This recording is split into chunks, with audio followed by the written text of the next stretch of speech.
Pronto, agora está gravando. Então, bom dia a todos e a todas e a todes. A gente já vai começar a reunião de hoje. Só antes a gente tem uma mensagem, porque entre as nossas pautas de hoje tinha uma apresentação do alerta de secas, lá como é que chama? Não é alerta de secas. Monitor de secas, professor. Monitor de secas, isso. Da Ana, mas a técnica da Ana que iria fazer a apresentação nos comunicou hoje de manhã que ela estava com problema de saúde e que não ia poder vir hoje. Então, nós vamos reagendar talvez para a próxima reunião. Tá? A próxima reunião teria marcada para o dia 22, mas nesse dia vai estar toda a Secretaria Executiva, mas alguns membros do comitê, eu incluído, no ENCOB, né, no Encontro Nacional de Comitês de Bacia. Então, a minha sugestão é que a gente passe para a semana seguinte, dia 29, mas a gente pode decidir isso mais no final da reunião, né? Então, como é de praxe, vamos passar a palavra para o Alexandro, que vai apresentar a situação do reservatório nesse período. Por favor, Alexandre, fique à vontade. Bom dia novamente a todos aí.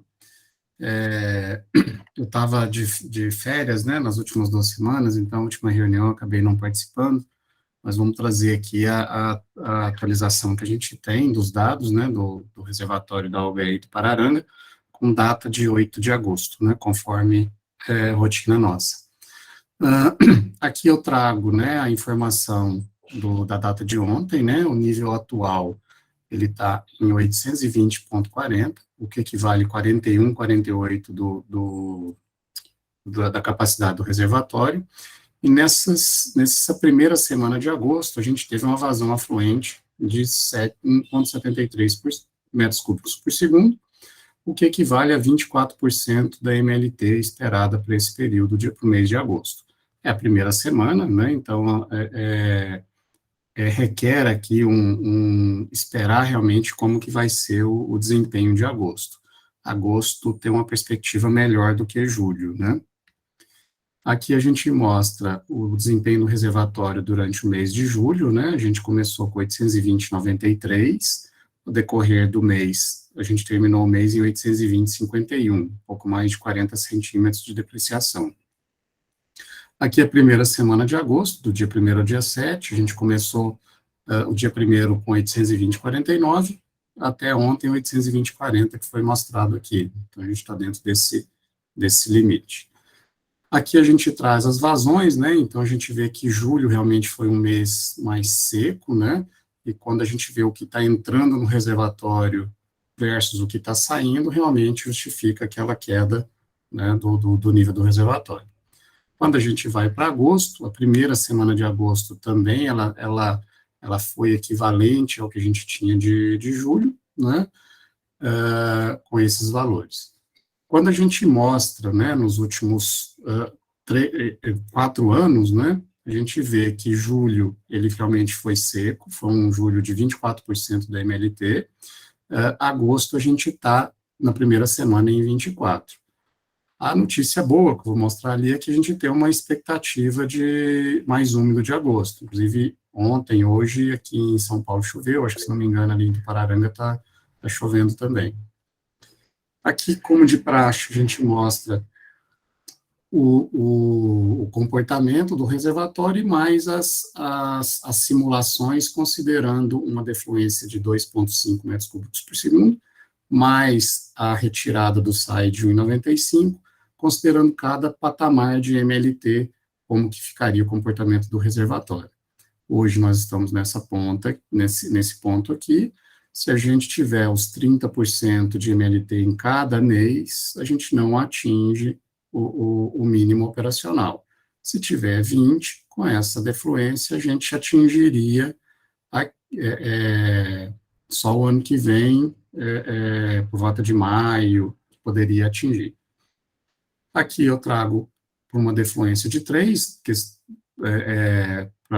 só para mostrar ilustrativamente aqui para os senhores e senhoras.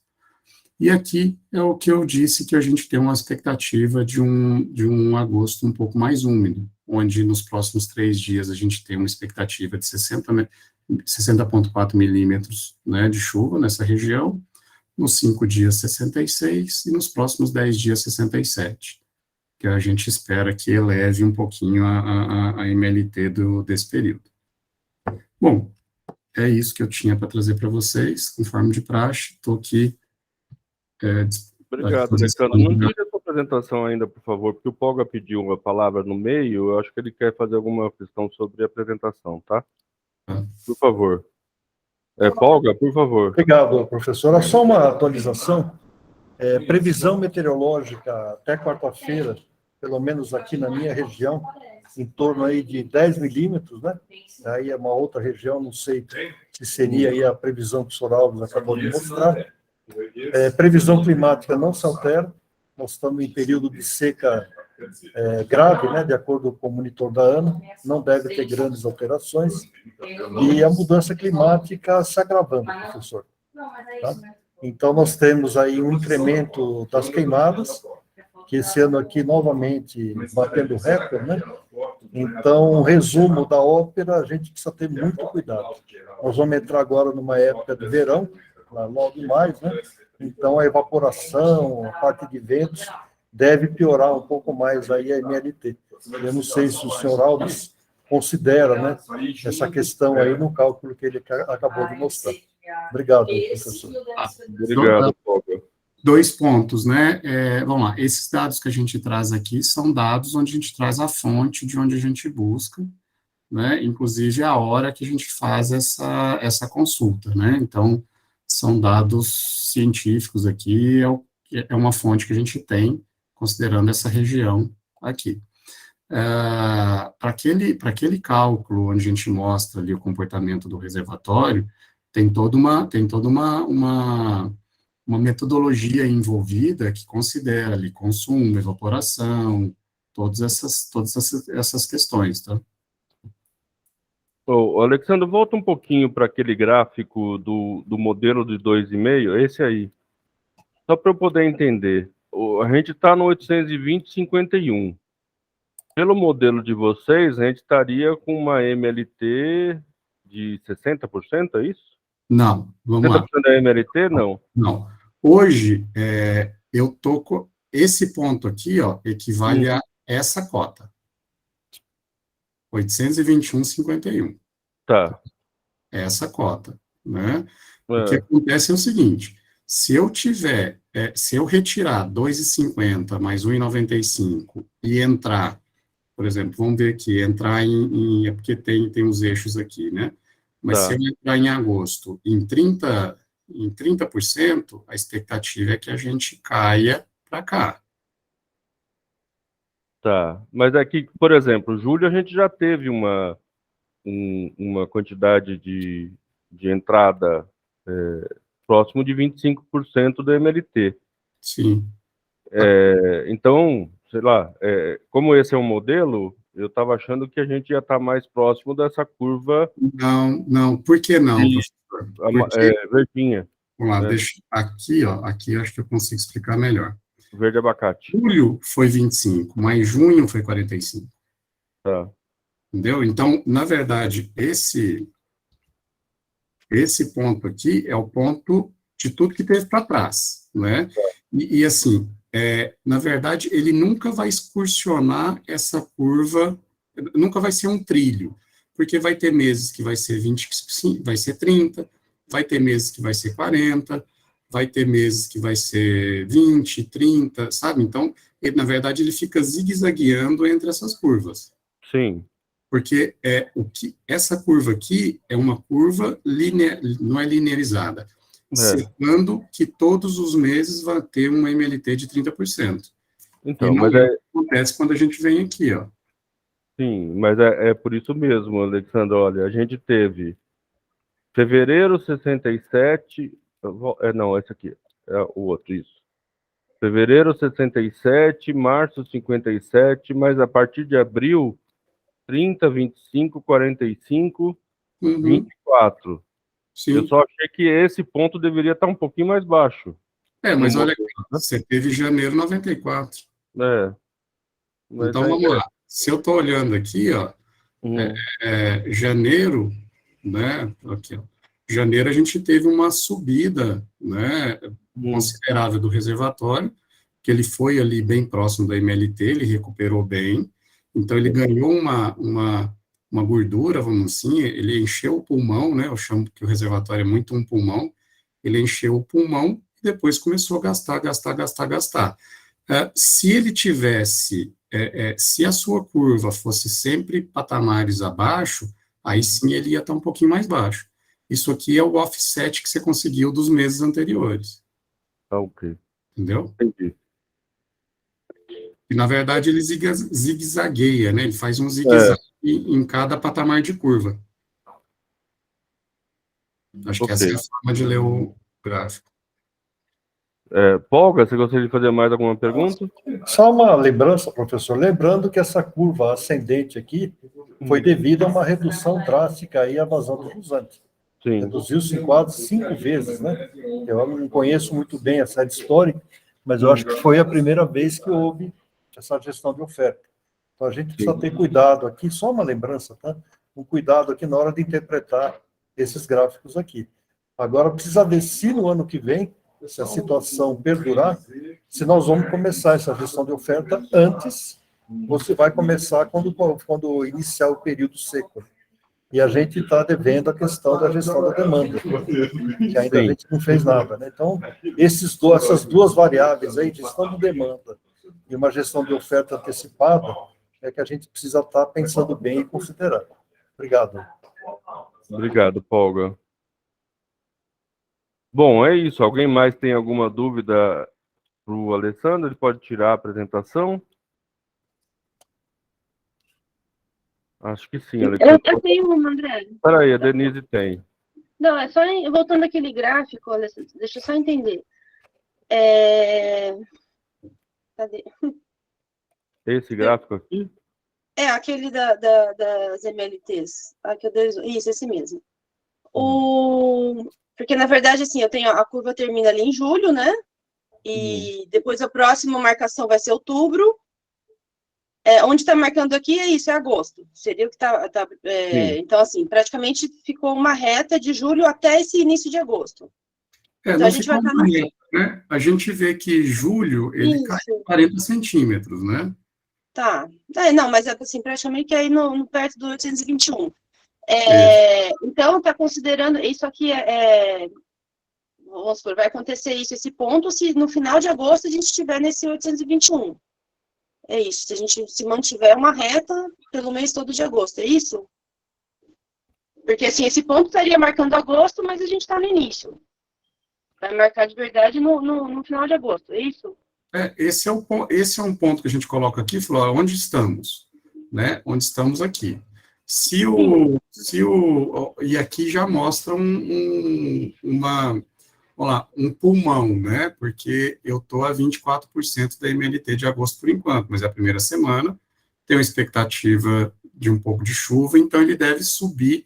Não estou falando que ele vai chegar a 100% da MLT nessa curva aqui, mas ele pode subir um pouquinho e ele vai excursionar aqui. Ele pode tanto um pouquinho para cima, se houver recuperação, se chover mais, se entrar mais do que sair, ou cair de uma taxa maior ou menor, dependendo do quanto entrar.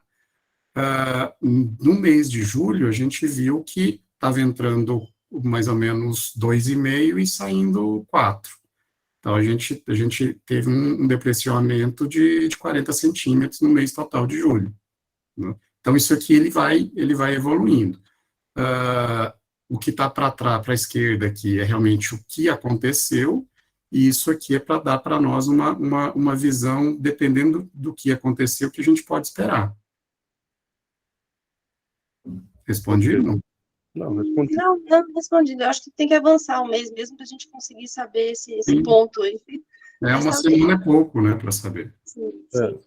Tá. Hoje nós estamos no 820,51. Se chover bem, talvez a gente consiga chegar no final de agosto com mais ou menos essa mesma cota. Um pouquinho embaixo, um pouquinho... Estável. Eu acho difícil, mas manter pelo menos estável. Mas a tendência é realmente de queda, né? Porque nós estamos no período de estiagem, não tem jeito.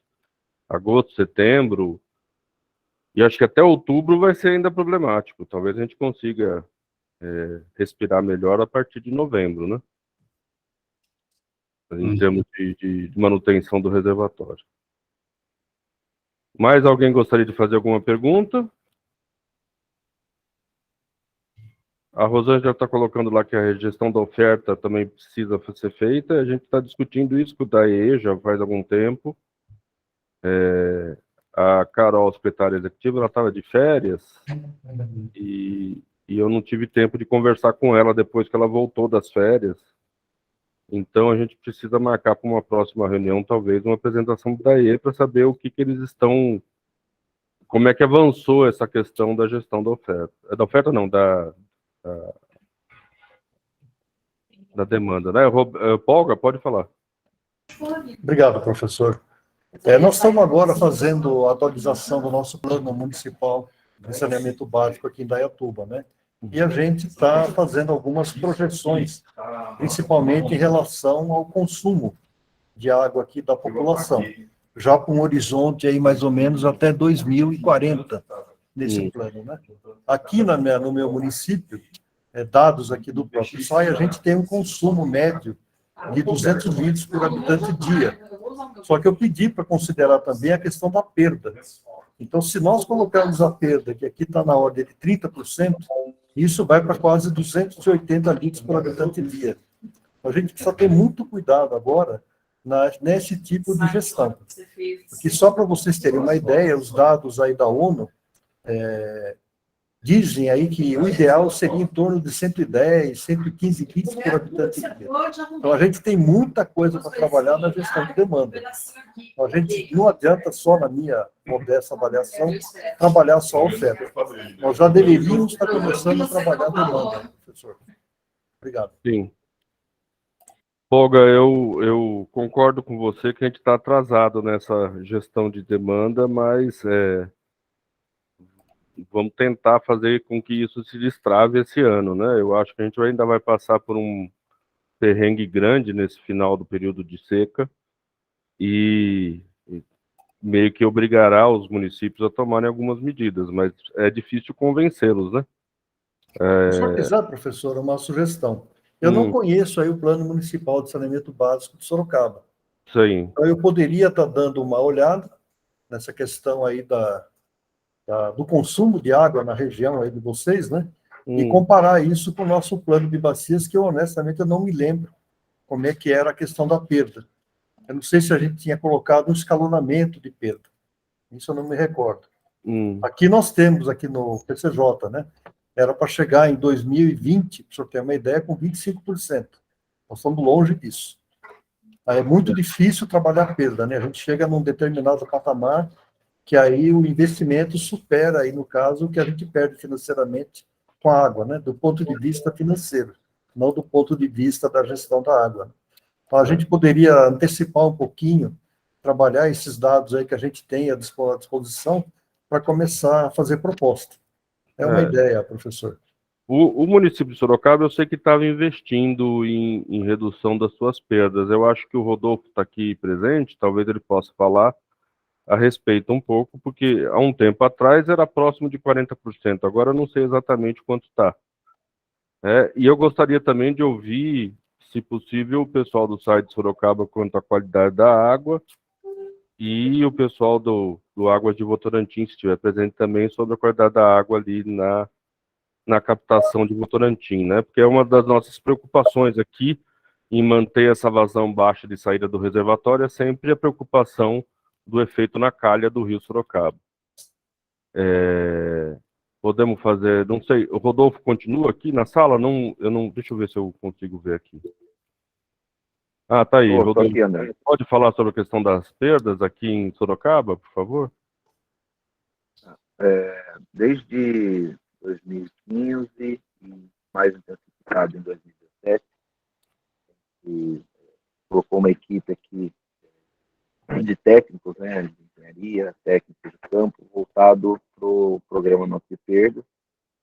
2017 para 2018 a gente fez um pleito no Avançar Cidades e a gente conseguiu um recurso da ordem de 28 milhões de reais, que a gente tem utilizado desde então para as várias ações dentro do programa de perdas, né?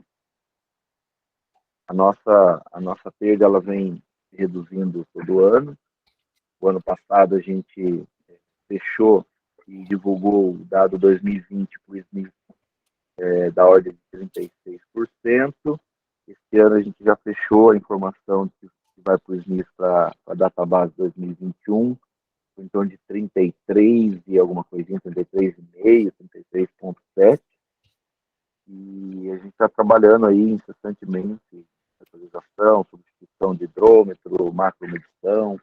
A gente conseguiu também um recurso do CEIDRO, que a gente está começando um contrato agora esse mês, de controle de vazamentos não visíveis, né, de geofonia em algumas regiões onde a infraestrutura é um pouco mais antiga, as pressões são um pouco mais altas. A gente está caminhando e a gente está vendo esse resultado. Como o Polga falou, é uma situação meio ingrata, né? Você trabalha bastante para reduzir um percentual pequeno, mas a gente tem que não pode parar, né? A gente está trabalhando diariamente com isso. Ok, obrigado, Rodolfo, pela atualização. Com relação ao que o Polga falou, o consumo, né, per capita aí, a gente bate bastante nessa tecla, sem considerar, né, as perdas tanto comerciais quanto físicas. A gente tem aqui em Sorocaba um consumo da ordem de 187 litros habitantes. E aí a gente faz bastante campanhas de conscientização, porque esse valor é alto, né? Se a gente considerar a média do Brasil em torno de 150, 155, está falando aí de quase 20% a mais, né, de consumo da cidade de Sorocaba em relação à média do país como um todo. Se comparar com o volume preconizado aí pela OMS, fala em 110, 115. Ok, obrigado, Rodolfo. Agora, o Reginaldo, eu ia pedir realmente para o Reginaldo falar sobre a questão da qualidade ali no Vitória Regi. Reginaldo, por favor. Oi, bom dia a todos. Bom dia. André, realmente a gente tem percebido nos últimos tempos, estamos monitorando bastante isso aí, mas no final da tarde a gente tem encontrado aí um pouco de dificuldade quanto à qualidade. Nós estamos ainda monitorando isso de forma mais minuciosa, né? Mas quase todo dia, principalmente aqueles dias de calor extremo, né? No parte do final da tarde ali, há um comprometimento ali, inclusive, né? Afetando alguns parâmetros de tratabilidade. A gente tem que aumentar alguns parâmetros ali, alguns produtos e tal.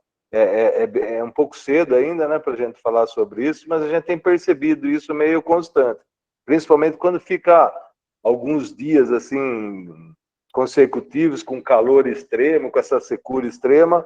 A gente vem percebendo que no final da tarde, tipo a partir das 18 horas, assim por aí, a gente percebe uma modificação aí na qualidade da água ali, principalmente no tratamento ali. Então a gente está monitorando isso ainda, tá? Começar a fazer análises em outros períodos, né? A gente está se programando para isso, fazer um DBO, um AD mais à tarde, né? Para ver a influência real disso aí, tá bom? Tá bom. Obrigado, Reginaldo. Eu não estou vendo a Lauren aqui, não sei se tem alguma outra pessoa representando Águas de Votorantim, mas o Polga pediu a palavra e a Eliane também. Polga, por favor. Rapidamente, professor, aqui em Dayatuba nós temos sofrido muito com a questão da amônia. Nós chegamos a ter um mês consecutivo antes dessa chuvinha aqui, na ordem de 22 miligramas por litro. Só para, em termos de parâmetro, para cada miligrama de amônia, a gente precisa 10 de cloro para poder fazer aí o tratamento. Então fica uma coisa muito difícil. E o que a gente está batalhando muito aqui, principalmente aqui no nosso principal manancial, é o terciário aí para as estações de tratamento de esgoto, né? Nós não estamos mais numa época agora de só ficar monitorando aí DBO e oxigênio. Nós estamos sofrendo muito com amônia. Eu não sei o pessoal aí da região de vocês, mas aqui está difícil. Obrigado. Obrigado, Polga. Eu acho que aí a sua conversa vai junto com o que a Rosângela colocou aqui no chat, que é a indicação dos parâmetros. Depois, se o Reginaldo puder passar para a gente exatamente quais parâmetros estão saindo fora da curva, fica mais fácil para a gente entender os problemas que estão acontecendo lá na estação do Vitória Régio. Eliane? Oi, bom dia, professora. É a Lauren aqui. Oi, Lauren, desculpa, aqui está o nome Eliane, não sabia que era você, desculpa. Não, imagina, que como eu estava em outra reunião no comecinho, a Eliane que participou aqui. Mas é basicamente para a gente falar sobre as ações, né, que a concessionária vem fazendo. Não, na verdade é saber como é que está a questão da qualidade lá na Votorantim.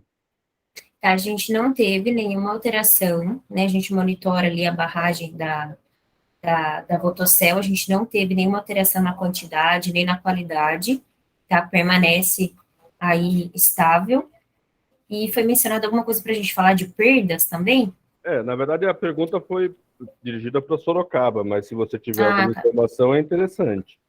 Tá, quando a gente assumiu aqui, né, em 2012, a gente tinha um percentual de aproximadamente 58% de perdas na distribuição. Aí, em 2015, nós fechamos aí com 34,20% e 2021 com 18,22%.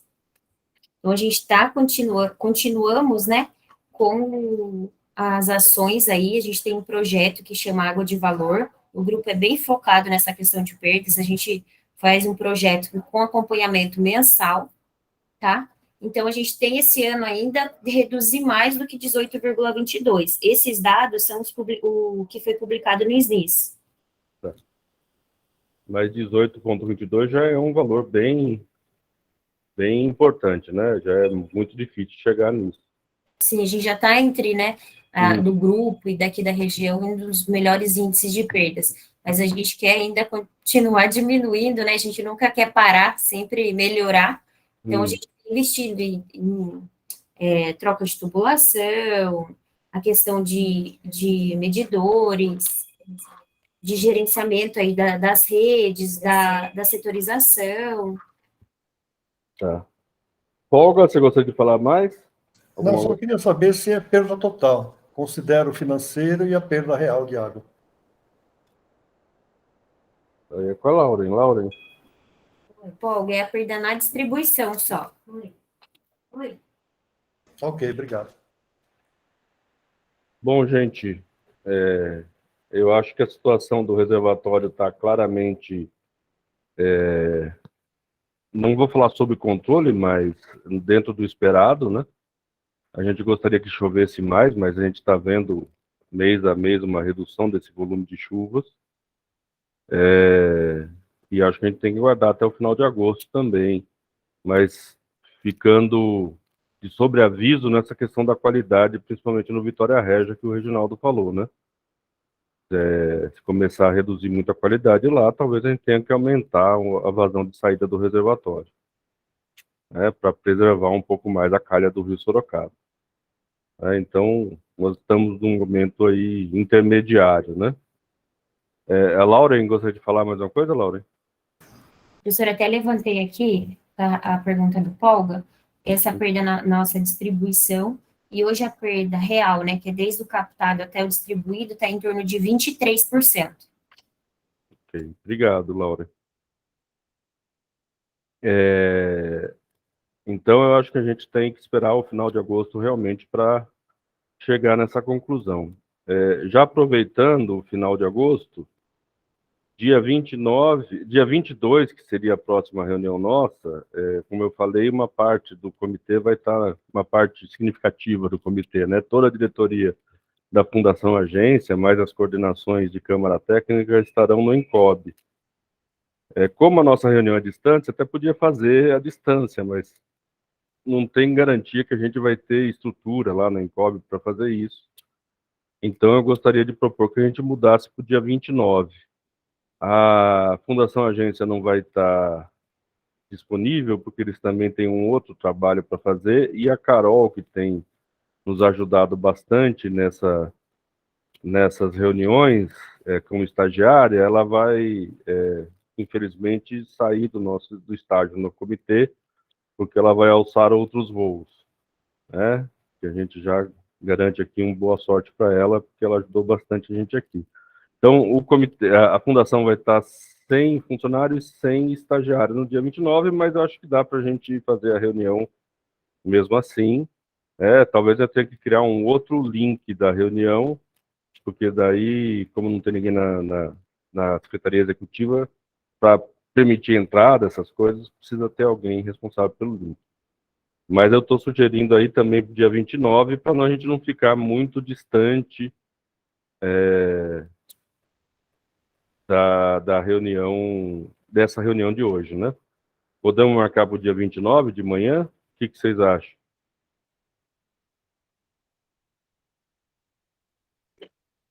Ok. Ok? E, lógico, a gente fica de sobreaviso, viu, Reginaldo? Qualquer problema mais grave na captação lá da Vitória Régia, você dá um grito aí. Você Pode chama, deixar. Pode deixar. tá? Então, como eu falei no começo, a apresentação do monitor de secas da Ana não vai acontecer hoje, a gente vai tentar reagendar para o dia 29, né, para que essa apresentação seja feita. E a gente precisa começar a aprovar as atas das reuniões do GT Crise. Deixa eu já fazer aqui um meia-culpa, né? A gente demorou para liberar essas atas porque a gente não tinha pessoal suficiente para desgravar, demorou um pouco para o Fundação Agência conseguir contratar pessoas para fazer esse processo de ata. A gente tinha lá uma memória da reunião, como as reuniões são gravadas, né? É possível fazer uma ata mais detalhada. Agora todas as atas estão prontas, inclusive das últimas reuniões. O que eu pedi para Natália é que a gente fosse aprovando de pouco em pouco, senão ninguém consegue ler, né? Eu não sei também se as pessoas conseguiram ler essas primeiras 5 atas, mas a ideia é que a gente faça de 5 em 5 para até a gente limpar o caminho e ter todas as atas definidas e prontas, certo? As atas foram disponibilizadas na página do SIG-RH desta reunião. Não sei como vocês preferem fazer, que a gente vá uma por uma. Não dá para ler aqui, porque elas são longas, né? Mas se alguém tiver alguma sugestão de alteração, a gente vai naquele ponto onde for necessário. Polga, por favor, pode falar. Professor, como as reuniões são gravadas, eu acho que essa ata deveria ser extremamente reduzida, né? Porque se tiver alguma dúvida, alguma coisa, a pessoa acessa pelo site a gravação, escuta, né? Senão fica uma coisa bíblica, né? Uma ata na íntegra de 42 reuniões. Eu, particularmente, não vou conseguir ler tudo isso. Na verdade, assim, é uma desgravação. Dificilmente vai ter alguma coisa que não está na reunião, né? A gente acabou fazendo uma ata um pouco mais extensa, até pelo caso das questões que envolvem esse GT, né? Como a gente está modificando vazão de saída de reservatório, como tem uma implicação, inclusive, de uso dessa água, a gente achou interessante deixar tudo mais redondinho. A Fundação está falando, está pedindo a mão, acho que é a Natália, né, Natália? Fica à vontade. Oi, André, obrigada. Bom dia a todos. Na verdade, nós não estamos fazendo uma degravação da reunião, tá? As primeiras reuniões do GTCH ainda foram mais completas, né? A ata, no início quem estava fazendo era o Jode. Depois nós chegamos até a nos reunir com os coordenadores, eu não sei se vocês se lembram, mas optamos por fazer memórias técnicas, então bem mais enxutas. Nós já estamos na 42ª, então eu não me lembro exatamente a partir de qual, mas as memórias técnicas já passaram a ser bem mais enxutas, constando pauta, principais assuntos discutidos, decisões, próxima reunião, né? Então nós seguimos sim essa sugestão que o Polga está dando. Até a quinta, que é essas que a gente está passando hoje, ainda são um pouco mais extensas. Depois elas começam a diminuir de tamanho, ficando mais resumida, né? Foi a partir da 16ª, André, a Carol está me avisando aqui. Então, essas primeiras são um pouco mais longas, até por isso que eu pedi para a gente ir aprovando aos poucos, para dar tempo das pessoas, pelo menos, dar uma lida. Não sei se todos tiveram possibilidade de ler, e não sei se alguém tem alguma sugestão de modificação das atas. Mas está aberta a palavra. Professor, não sei se eu vou falar besteira, mas como está gravado, eu acho que não existe, não há necessidade de aprovação. Porque juridicamente também, a doutora Eleusa, não sei se ela está presente, a gravação já é o suficiente, né? Eu só gostaria de complementar que nós fizemos essa consulta com o nosso jurídico, e a recomendação foi de que fossem feitos esses registros, por isso nós mantivemos, por mais que eles sejam resumidos, né? E nós deixamos todas as gravações dessas reuniões do GT Crise Hídrica, como tem um interesse ainda maior, né, regional, estão lá no site, mas nós fizemos essa consulta. Obrigado, Natália. Eu acho que, assim, o excesso agora não faz falta, né? Já que a gente consegue fazer, eu acho que é importante ter também a ata além da gravação. Mas se houver uma concordância do grupo que não é necessário aprovar as atas, a gente pode só comunicar as atas e não aprova. Eu acho que fica mais seguro se a gente aprovar, né? Não custa nada, a gente está aqui, se as pessoas puderem dar uma lida, pelo menos pode ter escapado alguma coisa que não está muito correta. Eleusa, por favor. Não há necessidade, sim, de aprovação, para dar validade para a ata. Caso contrário, uma que o jurídico estava corretíssimo, precisa seja uma memória técnica, ou que for, você tem a gravação de anteparo, mas você precisa da aprovação para dar validade, tá? Precisa sim. Ok. Mas no futuro a gente não sabe o que pode acontecer, e isso daqui será um lastro para decisões futuras. Obrigado, Deus.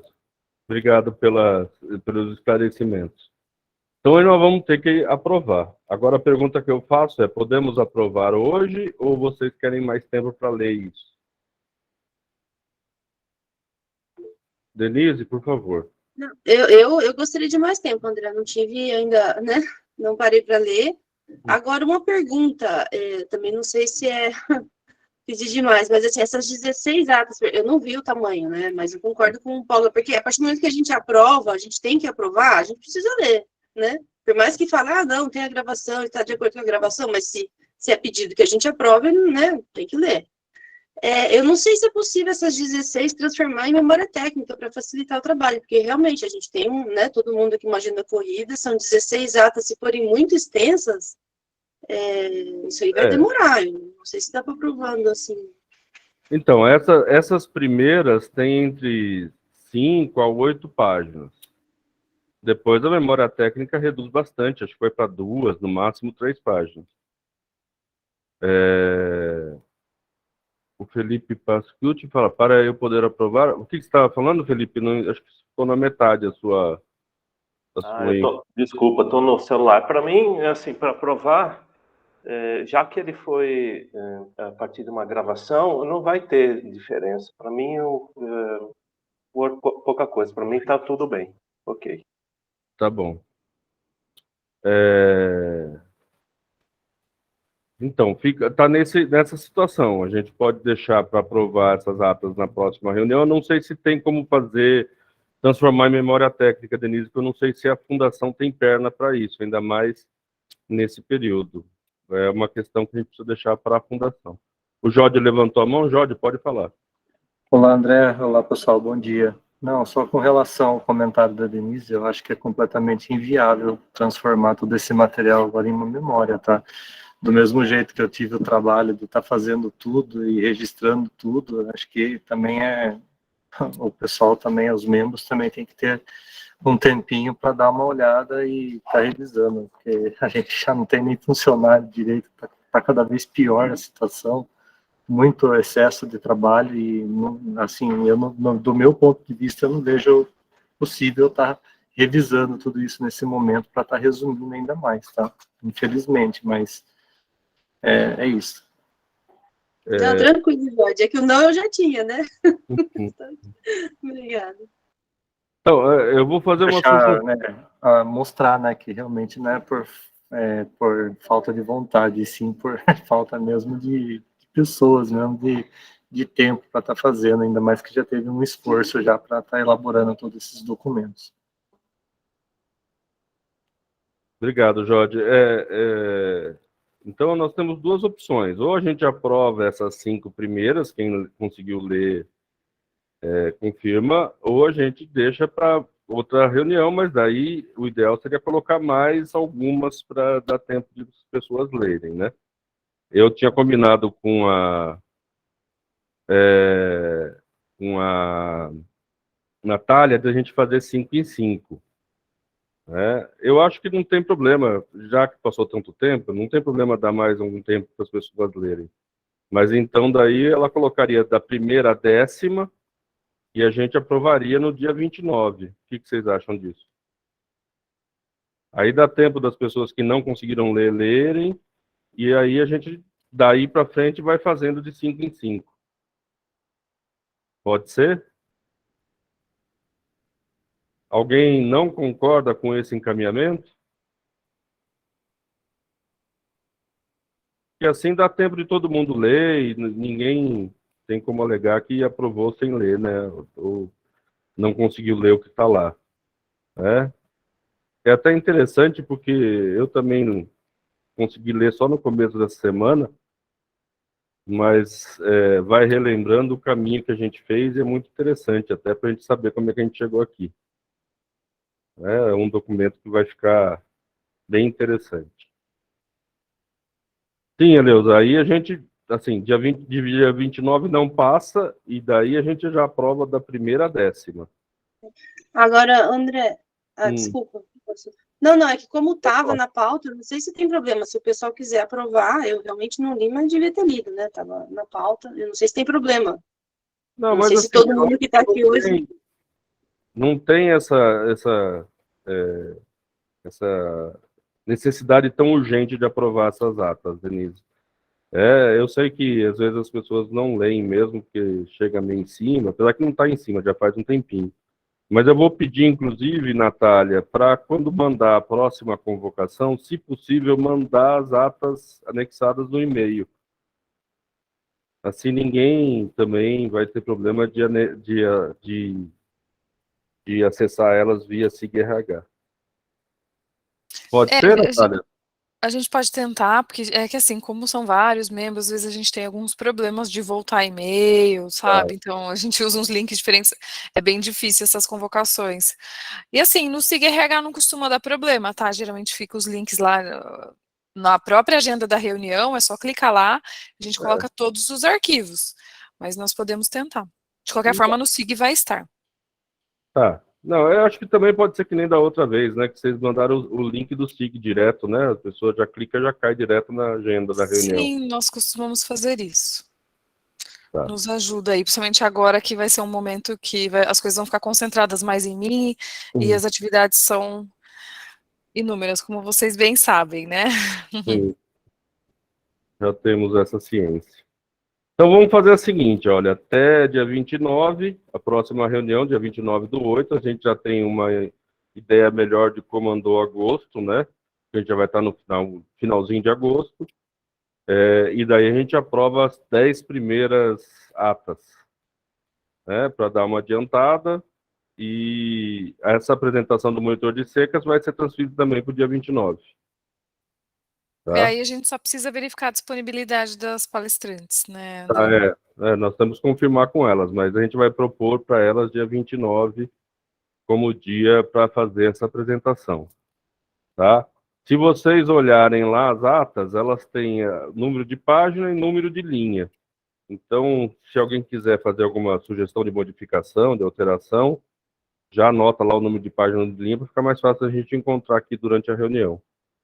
Se, inclusive, quiser mandar antes essas sugestões de alteração, porque às vezes é problema de redação, não é nada que mude significativamente o que está lá. A gente também pode já adiantar o serviço.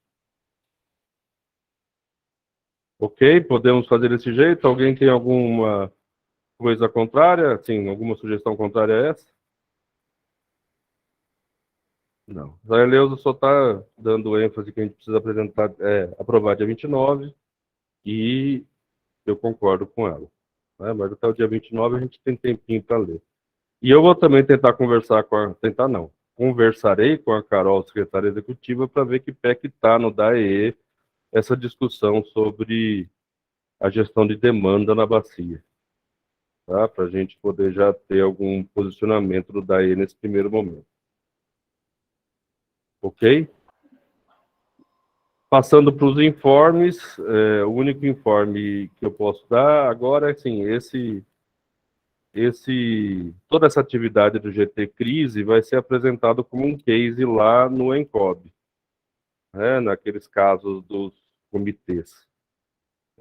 Eu não sei como vai ser a apresentação desses cases, se vai ser uma apresentação pessoal, se eles vão querer fazer um filme. Eu preciso até ligar para o rapaz, eu já tentei, mas não consegui falar com ele lá ainda.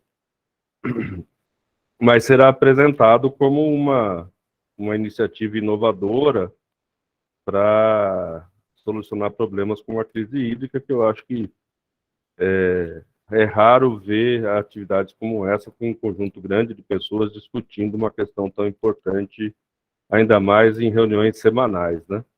E agradeço a todos aqui pela presença e por essa disponibilidade, que tem ajudado muito o comitê a fazer essa gestão. Né? O meu informe é esse, não sei se alguém mais teria algum informe a dar neste momento. A próxima reunião do comitê, acho que tem uma CPSAN, é isso, Eleusa? Oi, Tem uma dia 17. Vai ser no dia 17, às 9h30, nós vamos estar discutindo sobre os municípios que fizeram a adesão aos blocos propostos na lei do governo do estado, nos agrupamentos, né? Então, nós teremos duas apresentações, de uma colega que trabalha no grupo Confiata, ela é presidente da comissão de saneamento da UAB de Sorocaba, e eles fazem assessoria para municípios, inclusive para Águas de Votorantim também, Águas de Araçoiaba, a doutora Milena. E o doutor Carlos, que é o diretor administrativo da Ares PCJ. Então, nós teremos esses dois palestrantes no dia 17, às 9h30, tá? E será online, depois eu preciso combinar com a Natália, porque eu não sei como que a gente vai fazer as questões técnicas, mas aí eu vou conversar com a Natália e dou uma passadinha lá, antes de soltar. Até amanhã eu tento ver isso e ver a disponibilidade da Natália para conversar comigo, tá bom? Obrigado, Eleusa. A CETEA, que é a Câmara Técnica de Educação Ambiental, também era para ter se reunido, mas o coordenador teve uns problemas de saúde na família. Ele deve marcar uma reunião também antes do colegiado. A reunião de colegiado está marcada para o dia 9 de setembro, onde vamos aprovar, inclusive, o relatório de situação desse ano passado, relativo ao ano passado, e o novo edital para projetos FEHIDRO para o ano que vem. Né? Então, é interessante que todos os tomadores aí, prefeituras, fiquem atentos a esse novo edital que deve ser aprovado já no dia 9 de setembro para começar a receber projetos já no final do ano, o ano que vem, né? Relativo ao FEHIDRO 2023. De 2022, a gente já encerrou em termos de indicação de projetos e tem mais 4 projetos que serão indicados agora nessa reunião no dia 9, que eram projetos que estavam em carteira em função do retorno de um recurso aí significativo de quase, acho que acima de 2 milhões. Né? Então, a gente está indicando aí mais 4 projetos. Eu não vou lembrar de cor, não sei se a Natália tem isso melhor de cabeça, mas acho que eram 3 prefeituras e uma ONG, né, que iam receber recursos dessa última raspa de taxa aí. Natália, você quer falar? Isso, André, da Prefeitura de Botucatu, Sarapuí, o SAI de Sorocaba e a SOS Tupararanga. Isso. Que eram projetos que tinham sido apresentados no edital de 2022, mas ficaram em carteira em função da falta de recursos. Agora, como o recurso voltou, a gente conseguiu financiar esses projetos também, e ainda sobrou uma parte do recurso que vai se somar aos recursos de 2023. Ok? Alguém mais gostaria de fazer algum informe?